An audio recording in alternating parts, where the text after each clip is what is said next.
जय हिंद छात्रों, स्वागत है आपका सनराइज क्लासेस के यूट्यूब चैनल पर, जहां पर सनराइज क्लासेस आपको तैयार कर रही है जीके जीएस के लिए। ध्यान दीजिएगा, जीके जीएस के लिए जो भी एग्जाम में आता है, सनराइज क्लासेस में जो भी करंट अफेयर और जीके जीएस पढ़ाया जाता है, आपको बता दें वो आपके सभी एग्जाम के लिए बहुत ज़्यादा इंपॉर्टेंट है। एकदम सटीक जीके जो आपके एग्जाम में हूबहू आएगा ही आएगा। क्लियर है? तो चलिए छात्रों, आज का जो हमारा विशेष टॉपिक है वह उत्तर प्रदेश पुलिस कांस्टेबल भर्ती को लेकर है। और उत्तर प्रदेश पुलिस कांस्टेबल की भर्ती और उसकी पुनः परीक्षा, ध्यान दीजिएगा मेरे सभी छात्रों, एक बार ध्यान से सुनिएगा। उत्तर प्रदेश पुलिस भर्ती री एग्जाम की जल्द से जल्द डेट आने वाली है और इसकी जो ट्रेनिंग है वह 2 पालियों में कराई जाएगी, यानी ट्रेनिंग के 2 बैच बनाए जाएंगे। तो आप अगर पढ़ना स्टार्ट नहीं किया है, पहले पढ़ रहे थे लेकिन अभी पढ़ना स्टार्ट नहीं किया है, तो पढ़ना स्टार्ट कर दीजिए, क्योंकि पिछले मुकाबले इस बार पेपर ज़्यादा हार्ड आएगा। और जितना ज़्यादा से ज़्यादा किताबें पढ़ सकते हैं पढ़िए, प्रैक्टिस सेट जितना लगा सकते हैं लगाइए। जितना आपने कहावत सुनी होगी तैयारी के मामले में, ठीक है, दिन दोगुनी और रात चौगुनी कीजिए। ठीक है, ध्यान दीजिएगा, दिन दोगुनी और रात चौगुनी कीजिए और पढ़िए, जितना ज़्यादा पढ़ सकते हैं शेड्यूल बनाइए, ताकि इस बार उत्तर प्रदेश पुलिस की 60,244 पदों में आपका नंबर आ सके। और आज की जो हमारी क्लास है वो यूपी जीके है। ध्यान दीजिएगा, उत्तर प्रदेश सामान्य ज्ञान यूपी जीके की स्पेशल क्लास है। और इस यूपी जीके में 25 क्वेश्चन, सटीक 25 क्वेश्चन आपको बताएंगे जो आपके एग्जाम में आ सकते हैं। और मेरा नाम सिद्धांत है, मेरा ये 100% गारंटी है, ध्यान दीजिएगा, कि जो मैं यूपी जीके में पढ़ाऊंगा वो 100% आपके एग्जाम में आएगा। यूपी जीके का एक भी नंबर आपका मैं कटने नहीं दूंगा। ठीक है, चलिए तो शुरुआत करते हैं आज के प्रश्नों की और देखते हैं कि हमारे लिए कौन कौन से इंपॉर्टेंट है। धुरिया लोक नृत्य, ध्यान दीजिएगा, धुरिया लोक नृत्य ये कहाँ का है? ठीक है, धुरिया लोक नृत्य ये कहाँ का है? क्या पूर्वांचल का है, अवधि का है, बुंदेलखंड का है या रोहेलखंड का है? ठीक है, तो चलिए जरा मुझे बताइए कि इसमें से कौन सा प्रश्न आपका सही है, और फटाक से आंसर लगाइए। और इसके साथ देखते जाइएगा, जो इंपॉर्टेंट जीके हम आपको बताएंगे उसको भी आपको देखना है। क्लियर है? चलिए, तो धुरिया नृत्य, ध्यान दीजिएगा सभी छात्र, धुरिया लोक नृत्य कहाँ का है? पूर्वांचल का, अवध का, बुंदेलखंड का या रोहेलखंड का। ठीक है, तो आपको बता दें, जो भी हमारा छात्र उत्तर लगा रहा है बुंदेलखंड, बिल्कुल सही है। धुरिया नृत्य बुंदेलखंड के समुदाय द्वारा किया जाता है, बुंदेलखंड के लोगों द्वारा किया जाता है। क्लियर है? कौन सा नृत्य? धुरिया नृत्य। धुरिया नृत्य उत्तर प्रदेश का एक लोक नृत्य है और यह बुंदेलखंड के लोगों द्वारा किया जाता है। जब भी अवध की बात होगी, अवध की, तो ध्यान देना, अवध का बहुत फेमस नृत्य है क्या भैया? जोगीनी। अवध का बहुत फेमस नृत्य है क्या? जोगीनी। और जब भी ध्यान देना, जब भी बात होगी पूर्वांचल की, तो पूर्वांचल का जो फेमस है वो ये कर्मा नृत्य। ठीक है, ध्यान दीजिएगा, कर्मा नृत्य बहुत ज़्यादा फेमस है। ठीक है, और इसके बाद ब्रज क्षेत्र का, ध्यान देना, ब्रज क्षेत्र, जब भी आप ध्यान देना, जब भी आप उत्तर प्रदेश के नृत्य की बात करते हैं, उत्तर प्रदेश के नृत्य की बात करते हैं, तो ब्रज क्षेत्र का नृत्य आपको पता होना चाहिए। ठीक है, तो ब्रज क्षेत्र की बात करेंगे तो सबसे पहले भैया कौन सा नृत्य? चरकुला नृत्य। ध्यान देना, कौन सा नृत्य? चरकुला नृत्य। और यहाँ का क्या फेमस है भैया? झूला नृत्य फेमस है, यहाँ का झूला नृत्य बहुत ज़्यादा फेमस है, सावन के महीने में किया जाता है। और कौन सा? मयूर नृत्य बहुत ज़्यादा फेमस है। ठीक है, ध्यान देना, मयूर नृत्य, मयूर नृत्य। और यहाँ पर आपको बता दें लठमार होली। ठीक है, ध्यान देना, लठमार होली की जाती है यहाँ पर। और यहाँ का बहुत ज़्यादा फेमस है रास लीला। क्या भैया? रास लीला। ठीक है, ध्यान देना। तो ब्रज क्षेत्र, यूपी जीके में और कुछ आए चाहे ना आए, लेकिन ब्रज क्षेत्र का नृत्य जरूर आएगा। ठीक है, ध्यान देना, बहुत पूछता है एग्जाम में। आगे बढ़ते हैं। उत्तर प्रदेश के ब्रज मंडल का संबंध इनमें से किस लोक नृत्य से? अभी पिछली स्लाइड में बता दिया, तो आंख मूंद के भी अगर लगाओगे तो आपका उत्तर बिल्कुल सही जाएगा। ठीक है, उत्तर प्रदेश के ब्रज मंडल का संबंध, ध्यान देना, उत्तर प्रदेश के ब्रज मंडल का संबंध इनमें से किस लोक नृत्य से है? छोलिया लोक नृत्य, चरकुला लोक नृत्य, नटवरी लोक नृत्य या जोगीनी लोक नृत्य। ठीक है, तो अभी मैंने इससे पहले आपको बताया, तो जो भी छात्र चरकुला लगा रहे हैं बिल्कुल सही है। ठीक है, ध्यान देना, सर्कुलर लोक नृत्य कहाँ का है? ब्रजमंडल का है। और इससे पहले मैं अभी आपको इस ब्रज में जितने होने वाले नृत्य हैं वो बता चुका हूँ, ठीक है। अच्छा, अगर पूछ ले कि भैया जो ब्रज है कहाँ पे, तो अब क्या उत्तर होगा? मथुरा में है। कहाँ पे भैया? मथुरा में। अब मथुरा की बात हुई है और मथुरा से प्रश्न पूछा जाए तो बिल्कुल गलत है ये। मथुरा में ध्यान देना, तेल शोधक संस्था कहाँ पे भैया? मथुरा में। तेल शोधक संस्थान कहाँ पे? मथुरा में। और आपको बता दें बकरी अनुसंधान केंद्र, ठीक है, बकरी अनुसंधान केंद्र ये भी कहाँ पे है? मथुरा में है, ठीक है। पूरे प्रदेश में ध्यान देना, प्रदेश में सबसे कम वर्षा कहाँ होती है? ठीक है, सबसे कम वर्षा कहाँ पे होती है? प्रदेश में सबसे कम वर्षा कहाँ होती है? मथुरा में। और पूछ ले कि कितनी होती है? 54.3 सेंटीमीटर, 54.3 सेंटीमीटर। अच्छा, मथुरा में किस प्रकार की मृदा पाई जाती है? तो ध्यान देना, बलुई मृदा पाई जाती है। क्या भैया? बलुई मृदा पाई जाती है। पूछ ले चट्टान कौन सी पाई जाती है, कौन सा पत्थर पाया जाता है? तो यहाँ पाया जाता है भैया बलुआ पत्थर, ठीक है। ध्यान देना, क्या पाया जाता है? बलुआ पत्थर। पूछ ले कि भैया ये जो मथुरा है, मथुरा किस नदी के किनारे है? तो यह यमुना नदी के किनारे। ध्यान देना, किस नदी के किनारे है? यमुना नदी के किनारे है, ठीक है। चलिए, अब यहाँ पर एक जोगिनी नृत्य आ रहा है। तो जोगिनी नृत्य ये किया जाता है कहाँ पे? अवध क्षेत्र में। क्या भैया? अवध क्षेत्र में ये जोगिनी नृत्य किया जाता है। क्लियर है? चलिए आगे बढ़ते हैं और देखते हैं कि अगला हमारा प्रश्न क्या है, ठीक है। उत्तर प्रदेश में कृत्रिम रबड़ का कारखाना कहाँ पर है? ठीक है, पूरे उत्तर प्रदेश में कृत्रिम रबड़ का कारखाना कहाँ पे है? ठीक है, इसमें बहुत बार ये प्रश्न पूछा जा चुका है, तो इसके बारे में जितना आपको बताया जाए उतना कम है। और लिखते जरूर जाइएगा, ठीक है, ध्यान देना, लिखते जरूर जाइएगा कि कैसा क्या है, ठीक है। उत्तर प्रदेश में ध्यान दीजिएगा, उत्तर प्रदेश में कृत्रिम रबड़ खाना कहाँ पे है? कारखाना कहाँ पे अवस्थित है? क्या कानपुर में है, गाजियाबाद में है, नोएडा में है या लखनऊ में है? ठीक है, तो चलिए छात्रों फटाक से अपना उत्तर लगाइए और देखिए कि क्या क्या हमारे लिए इंपॉर्टेंट है। ठीक है, तो जो भी छात्र गाजियाबाद लगा रहा है बिल्कुल सही है। ठीक है, ध्यान देना, उत्तर प्रदेश का कृत्रिम रबड़ कारखाना कहाँ पे है? गाजियाबाद में है। और गाजियाबाद में भी कहाँ पे है? तो गाजियाबाद का एक गांव है, एक कस्बा है, ध्यान देना, गाजियाबाद का एक कस्बा है जिसका नाम क्या है भैया? मोदी नगर। ठीक है, ध्यान देना, मोदी नगर जाना जाता है कृत्रिम रबड़ कारखाना के लिए। ठीक है, और मोदी नगर जाना जाता है दवाई उत्पादन के लिए। ध्यान देना, दवाई उत्पादन के लिए। ठीक है, दवाई की कंपनियां भी है यहाँ पर। ठीक है, जब भी हम मोदी नगर से बात करें, मोदी नगर की बात करेंगे तो मोदी नगर के 22 किलोमीटर पूर्व की, 22 किलोमीटर उत्तर की ओर, तो वहाँ पे एक जिला है जिसका नाम क्या है? मेरठ। अब हमें मेरठ क्यों पढ़ना है? ठीक है, मेरठ इसलिए पढ़ना है क्योंकि भैया यहाँ पे लगाया जाता है कौन सा मेला? नौचंदी मेला। ठीक है, यहाँ पे लगाया जाता है कौन सा मेला? नौचंदी मेला। हिंदू मुस्लिम एकता का प्रतीक है नौचंदी मेला। मेरठ के उद्योग की बात करें तो स्पोर्ट्स, ध्यान देना, स्पोर्ट्स सामग्री। ठीक है, स्पोर्ट्स सामग्री। ठीक है, और क्या कैंची उद्योग यहाँ का बहुत ज़्यादा फेमस है। ठीक है, कैंची फेमस है। और मेरठ में ही मेजर ध्यानचंद, ठीक है, ध्यान देना, major Dhyanchand central sports university.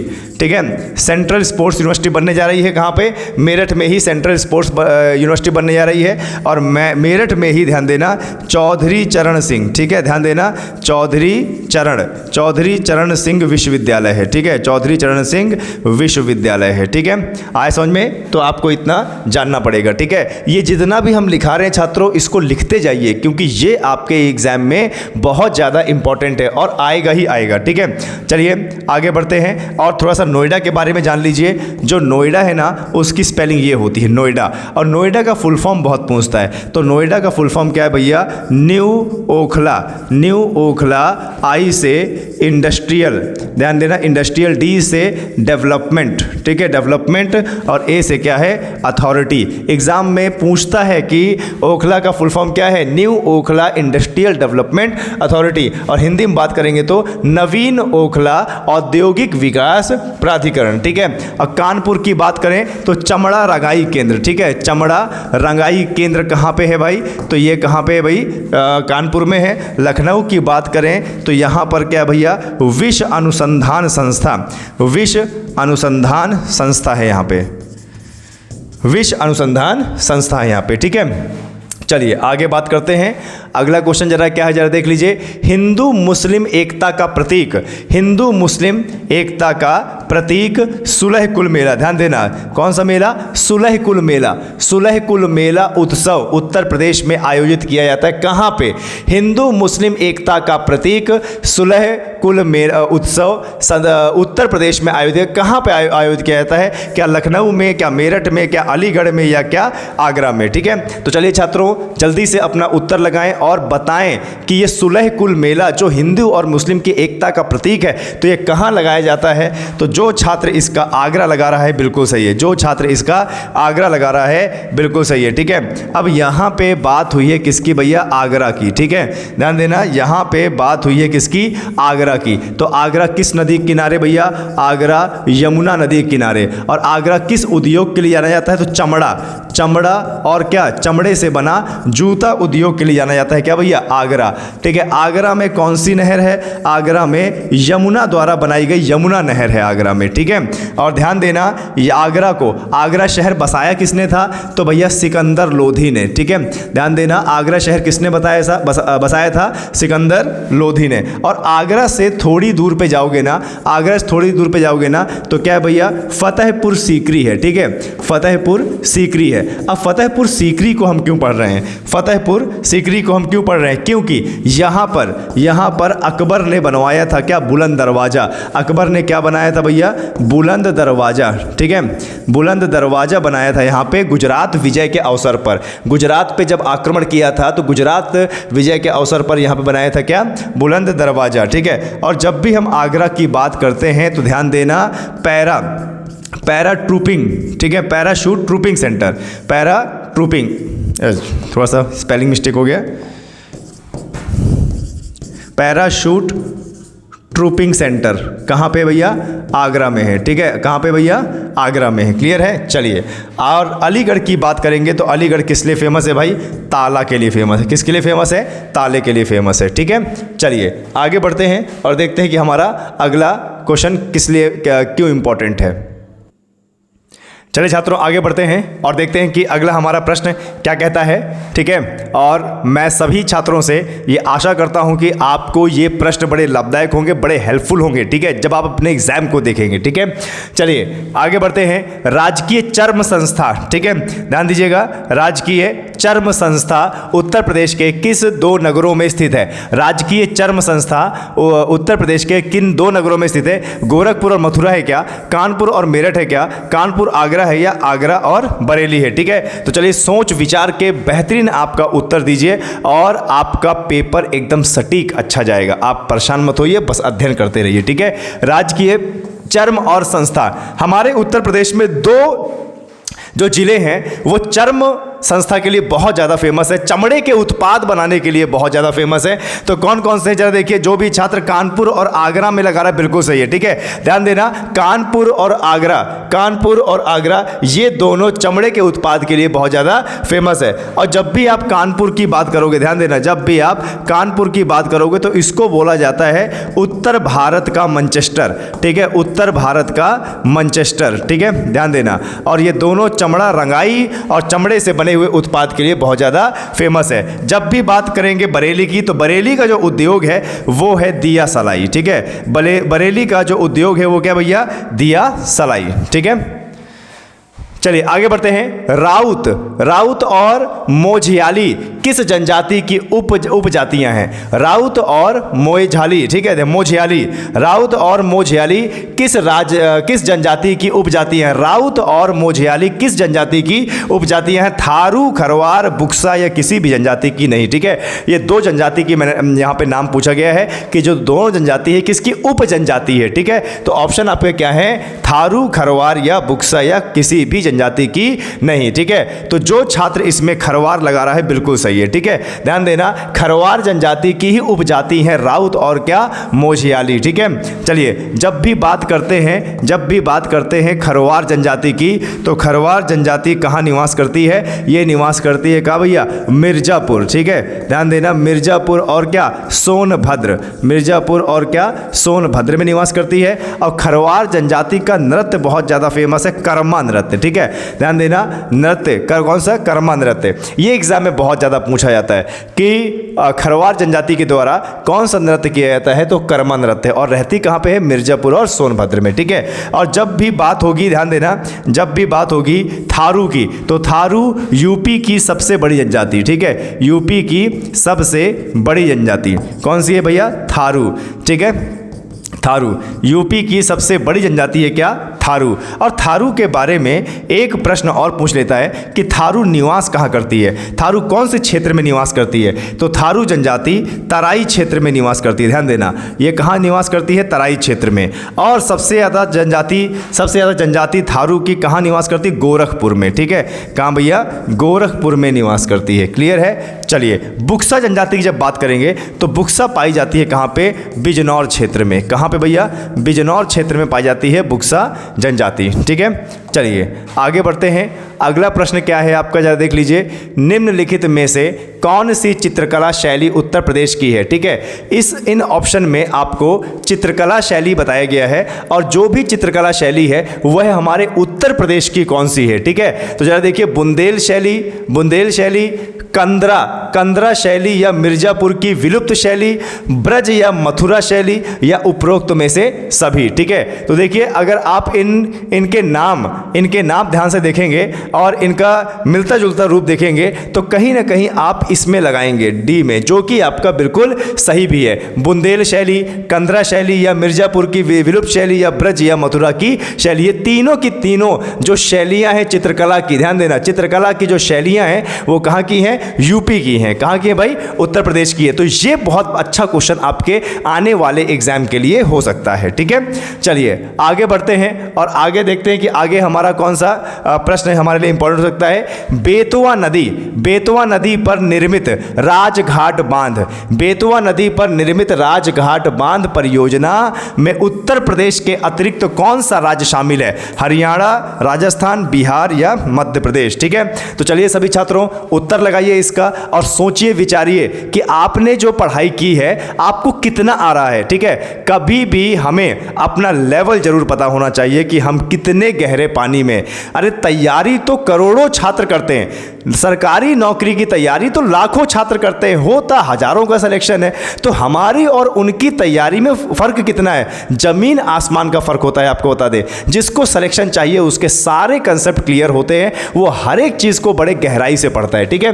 तो चलिए, जो बेतवा नदी है, बेतवा नदी के ऊपर जो राजघाट बांध बना है, ये उत्तर प्रदेश के अतिरिक्त और किसकी? तो जो छात्र इस मध्य प्रदेश को लगा रहे हैं, बिल्कुल सही, मध्य प्रदेश और उत्तर प्रदेश की संयुक्त परियोजना है क्या? राजघाट बांध। किस नदी पर? बेतवा नदी पर, ठीक है। ध्यान देना, किस नदी पर? बेतवा नदी पर। अब मैं यहां पर एक नदी का आपके सामने एक जाल बनाना चाहता हूं ताकि आपको यह समझ में आ जाए कि कौन सी नदी कहां की है और कौन सी नदी में कौन सी नदी सहायक नदी आके आती है, ठीक है। तो सबसे पहले हम बात करेंगे चंबल नदी की, ठीक है। तो भैया ये कौन सी नदी है? चंबल नदी। और चंबल नदी के बाद चंबल नदी से मिलती है कौन सी? यमुना नदी, ठीक है। चंबल नदी से मिलती है कौन सी? यमुना नदी। और यमुना नदी से, ध्यान देना, फिर यमुना नदी से मिलती है आगे चल के कौन सी नदी? गंगा नदी, ठीक है। ध्यान देना, एक चार्ट आपके सामने बना रहा हूं, ध्यान रखना है। ये यमुना नदी है, चंबल नदी है, और ये क्या है? गंगा नदी है। क्लियर है? अब जरा देखिए, जहां पर चंबल नदी और यमुना नदी का मिलन होता है उस जगह को बोलते हैं क्या? इटावा। क्या बोलते हैं? इटावा। और जहां यमुना नदी और गंगा नदी का संगम होता है उसे बोलते हैं क्या भैया? प्रयागराज, ठीक है। और जरा देखिए, इसमें और मैं नदियों का जाल बना रहा हूं ताकि आप समझ सके।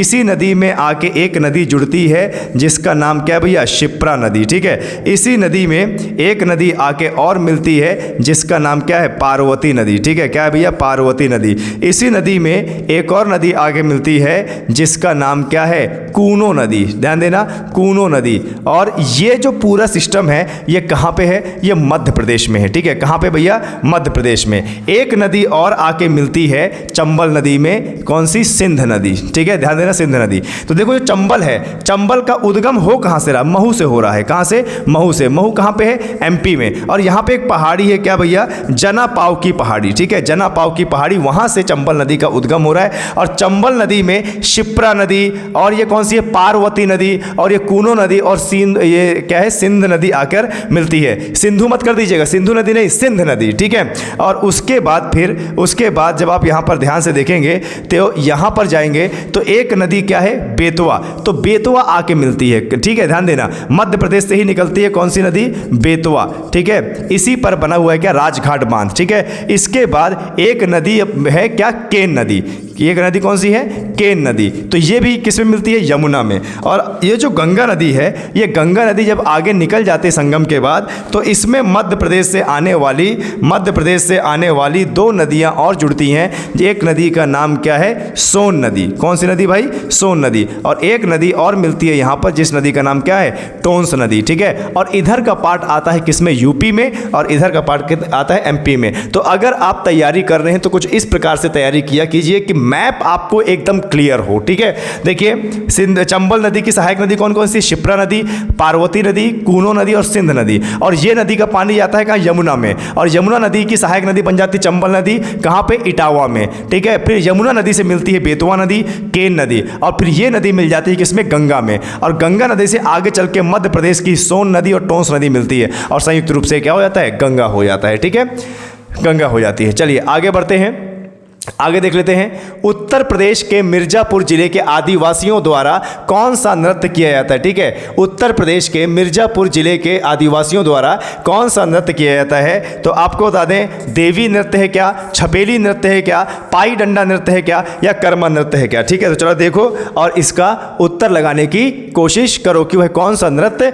होता है। ठीक है, तो चलो, जो भी छात्र कर्मा नृत्य लिख रहा है बिल्कुल सही है। कर्मा नृत्य मिर्जापुर जिले में होता है, ध्यान देना, कर्मा नृत्य मिर्जापुर जिले के आदिवासियों द्वारा किया जाता है। और अगर आदिवासी जनजाति की बात होगी तो कौन सी जनजाति? तो वो है भैया खरवार जनजाति। कौन सी जनजाति भाई? खरवार जनजाति। ठीक है, अच्छा, अब इसके ऊपर देखो जरा, पाई डंडा है, तो पाई डंडा को ध्यान देना, पाई डंडा को गुजरात के डांडिया की संज्ञा दी जाती है। किसकी? गुजरात के डांडिया की संज्ञा दी जाती है। जो देवी नृत्य है ना, तो देवी नृत्य ध्यान देना विवाह अवसर पर, ध्यान देना विवाह अवसर पर किया जाता है यूपी में। किसमें? विवाह अवसर पर। ठीक है, और एक नृत्य यूपी का और है, उसका नाम क्या है? दीवारी नृत्य। क्या भैया? दीवारी नृत्य। ये जो दीवारी नृत्य है ना, ये लाठियों के साथ में किया जाता है। और किस अवसर पर किया जाता है? दिवाली के अवसर पर किया जाता है। और आपको बता दें, उत्तर प्रदेश के अहीरों द्वारा, ध्यान देना, उत्तर प्रदेश के अहीरों द्वारा ये दीवारी नृत्य किया जाता है। ठीक है, तो चलिए, इतना आप लोगों को पता होना चाहिए और इसके बाद फिर आगे बढ़ते हैं। चलिए छात्रों, आगे बढ़ते हैं और देखते हैं कि अगला जो हमारा करंट अफेयर है वो किस तरीके से हमारे लिए इंपॉर्टेंट हो सकता है। ठीक है, सॉरी, यूपी जी के करंट अफेयर का नाम आ गया। आगे, उत्तर प्रदेश की कौन सी जनजाति बिजनौर जिले के ग्रामीण क्षेत्र में निवास करती है? ठीक है, उत्तर प्रदेश की कौन सी जनजाति बिजनौर जिले के ग्रामीण क्षेत्र में निवास करती है? बुक्सा जनजाति, थारू जनजाति, माहीगीर जनजाति या खरवार जनजाति? ध्यान देना, ऐसे तो बिजनौर में बुक्सा भी निवास करती है और एक और जनजाति निवास करती है, लेकिन जो ज्यादा जनजाति निवास करती है और आयोग जो आपसे उत्तर मांग रहा है आपको वही लगाना है। तो उत्तर प्रदेश के बिजनौर जिले के ग्रामीण क्षेत्र में निवास करती है कौन सी? माहीगीर जनजाति। कौन सी भैया? माहीगीर जनजाति। और बुक्सा भी है, लेकिन आप उत्तर लगाओगे माहीगीर को। थारू की बात करें तो थारू कहां पे भैया? गोरखपुर में निवास करती है। कहां पे? गोरखपुर में। खरवार कहां करती है भाई? तो खरवार जनजाति ये निवास करती है क्या भैया? मिर्जापुर सोनभद्र। ठीक है, मिर्जापुर सोनभद्र। ठीक है, आए समझ में। बिजनौर की जब भी बात करेंगे तो बिजनौर बाउंड्री बनाता है उत्तराखंड के साथ में। और ध्यान देना, गंगा नदी कहां से प्रवेश करती है? यूपी में बिजनौर जिले से ही प्रवेश करती है। ठीक है, चलिए आगे बढ़ते हैं और आगे देख लेते हैं कि हमारे कौन कौन से प्रश्न हैं। उत्तर प्रदेश के उन्नाव जिले में कौन सा अभ्यारण्य है? उत्तर प्रदेश के उन्नाव जिले में कौन सा अभ्यारण्य है? तो जो भी छात्र नवाबगंज पक्षी अभ्यारण्य उत्तर लगा रहा है बिल्कुल सही है। ठीक है, उत्तर प्रदेश के उन्नाव जिले में नवाबगंज पक्षी अभ्यारण्य है। और रानीपुर की बात करें तो रानीपुर अभ्यारण्य कहां पे भैया? चित्रकूट में है। और रानीपुर जो टाइगर रिजर्व है वो देश का 53वां टाइगर रिजर्व है। कौन सा? ठीक है, चंद्रप्रभा की बात करें तो चंद्रप्रभा कहां पे है? चंदौली में है। कहां पे भैया? चंदौली में है। ठीक है, क्या हो रहा है आज। आगे बात करते हैं। गंडक नदी का उद्गम स्थल निम्नलिखित में से कहाँ होता है? ठीक, कहाँ से होता है? गंडक नदी का उद्गम स्थल निम्नलिखित में से कहाँ है, यानी कहाँ से गंडक नदी निकलती है? और गंडक नदी, ध्यान देना, गंडक नदी ये हमारे उत्तर प्रदेश में प्रवेश करती है। तो जरा बताइए, गंडक हिमनद से, गंगोत्री से, त्रिशूल से, या फिर आपको बता दें मुस्टोंग ग्लेशियर से। ठीक है, तो ध्यान देना, पिछली बार ये एग्जाम में आया हुआ प्रश्न है, सुबहू ऐसा ही। तो जो भी छात्र मुस्टोंग हिमनद लगा रहा है बिल्कुल सही है। ठीक है, चलिए आगे बढ़ते हैं और अगला प्रश्न जरा देखिए क्या है। अगला प्रश्न है, उत्तर प्रदेश का भारत के बाजरा उत्पादक राज्य में कौन सा स्थान है? उत्तर प्रदेश का भारत के बाजरा उत्पादक राज्यों में कौन सा स्थान है? तो क्या प्रथम स्थान है, द्वितीय, तृतीय या चतुर्थ? ठीक है, चलिए छात्रों फटाक से आंसर लगाइए। ठीक है, और हमें ये कंप्लीट करना है, 25 क्वेश्चन की सीरीज कंप्लीट करना है। तो बाजरा उत्पादन में ध्यान देना, उत्तर प्रदेश का कौन सा स्थान है? दूसरा स्थान है। दूसरे में कौन है भैया? यूपी। तो प्रथम कौन होगा? तो प्रथम है भैया क्या? राजस्थान। ठीक है, ध्यान देना, राजस्थान। ठीक है, चलिए आगे बढ़ते हैं और देखते हैं कि अगला प्रश्न क्या है। उत्तर प्रदेश का कौन सा क्षेत्र गन्ने की खेती के लिए प्रसिद्ध है? उत्तर प्रदेश का कौन सा क्षेत्र गन्ने की खेती के लिए प्रसिद्ध है? बुंदेलखंड, तराई, पश्चिमी उत्तर प्रदेश या पूर्वी उत्तर प्रदेश? ठीक है, जरा ध्यान से देखिए, उत्तर प्रदेश का कौन सा क्षेत्र गन्ने की खेती के लिए प्रसिद्ध है? बुंदेलखंड, तराई क्षेत्र, पश्चिमी क्षेत्र या पूर्वी उत्तर प्रदेश? तो जो भी छात्र तराई क्षेत्र लगा रहा है बिल्कुल सही है, तराई क्षेत्र। और उत्तर प्रदेश का तराई क्षेत्र है कौन सा? उत्तर प्रदेश का तराई क्षेत्र है कौन सा? तो भैया क्या है, देखिए ऊपर के जितने भी जिले हैं उत्तराखंड जो लगते हैं, क्या भैया? सहारनपुर हो गया, ठीक है, बिजनौर हो गया, सहारनपुर हो गया, बिजनौर हो गया, और क्या हो गया? मेरठ हो गया, और क्या हो गया? बुलंदशहर। ठीक है, ध्यान देना, बुलंदशहर हो गया और मुरादाबाद हो गया। ये सब के सब क्या है भाई? ये सब के सब क्या है? यहां पर गन्ना अच्छा खासा होता है। ठीक है, चलिए आगे बढ़ते हैं। अगला क्वेश्चन जरा देखते हैं क्या है। उत्तर प्रदेश की प्रमुख दलहनी फसल कौन सी है? दल मतलब दाल वाली फसल। उत्तर प्रदेश की प्रमुख दलहनी फसल कौन है? यानी उत्तर प्रदेश में बड़े पैमाने पर इसका उत्पादन किया जाता है। तो क्या मटर है, मूंगफली है, अरहर है या सोयाबीन है? ठीक है, तो जो छात्र अरहर पे उत्तर लगा रहा है बिल्कुल सही है। ठीक है, अरहर उत्तर प्रदेश की प्रमुख दलहनी फसल है। सोयाबीन की बात करें तो सोयाबीन सबसे ज्यादा कहां पे होता है? एमपी के उज्जैन में। कहां पे भैया? मध्य प्रदेश के उज्जैन में। और सोयाबीन की हम यूपी में बात करें तो ये हमारा कौन सा? बुंदेलखंड क्षेत्र में होता है। कहां भैया? बुंदेलखंड क्षेत्र में। ठीक है, चलिए आगे बढ़ते हैं। उत्तर प्रदेश में कृषि के लिए कौन सा सिंचाई का साधन सबसे अधिक उपयोग किया जाता है? हमारे उत्तर प्रदेश में खेतों को सींचने के लिए कौन सा साधन सबसे ज्यादा इस्तेमाल होता है? और यही साधन पूरे भारत में भी अच्छे से इस्तेमाल होता है, कुएं, नहरें, ट्यूबवेल या तालाब। ठीक है, कुएं, नहरें, ट्यूबवेल या तालाब। तो जो भी छात्र ट्यूबवेल लगा रहा है बिल्कुल सही। ट्यूबवेल की जगह अगर नल और कूप आ जाए तो भी बिल्कुल सही है। नल और कूप का इस्तेमाल ज्यादा इस्तेमाल होता है सिंचाई के लिए। और पूरे भारत में सबसे ज्यादा सिंचित क्षेत्र कहां पे है? यूपी में है। पूरे भारत में सबसे ज्यादा सिंचित क्षेत्र कहां पे है? यूपी में है। ठीक है, चलिए आगे बढ़ते हैं। उत्तर प्रदेश में हरे चारे के उत्पादन के लिए कौन सी फसल उगाई जाती है? उत्तर प्रदेश में गाय भैंसों को एक हरा चारा खिलाने के लिए एक फसल उगाई जाती है। कौन सी है? बरसीम है, गेहूं है, ज्वार है या मक्का है? ठीक है, बरसीम है, गेहूं है, ज्वार है या मक्का है? तो जो भी छात्र बरसीम लगा रहा है बिल्कुल सही है। ठीक है, चलिए आगे बढ़ते हैं। अगला क्वेश्चन देख लेते हैं, 18वां प्रश्न देख लेते हैं क्या है। उत्तर प्रदेश में प्रमुख तिलहन फसल कौन सी है?